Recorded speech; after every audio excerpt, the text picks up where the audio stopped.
السلام عليكم. موعد مباراة الجزائر وبوركينا فاسو اليوم في الجولة الثانية من كأس أفريقيا 2025، والقنوات الناقلة لهذه المباراة تحتل الجزائر المركز الأول في ترتيب المجموعة الخامسة من كأس أفريقيا برصيد 3 نقاط، وتحتل بوركينا فاسو المركز الثاني برصيد 3 نقاط، ويستضيف ملعب مولاي الحسن لقاء الجزائر وبوركينا فاسو في الجولة الثانية من دور مجموعة كأس أفريقيا اليوم الأحد 28 دجنبر 2025 في تمام الساعة 6:30 مساء بتوقيت المغرب وتونس والجزائر، 7:30 مساء بتوقيت مصر، 8:30 مساء بتوقيت السعودية إن شاء الله.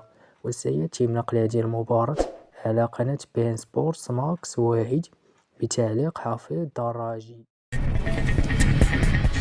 السلام عليكم. موعد مباراة الجزائر وبوركينا فاسو اليوم في الجولة الثانية من كأس أفريقيا 2025، والقنوات الناقلة لهذه المباراة تحتل الجزائر المركز الأول في ترتيب المجموعة الخامسة من كأس أفريقيا برصيد 3 نقاط، وتحتل بوركينا فاسو المركز الثاني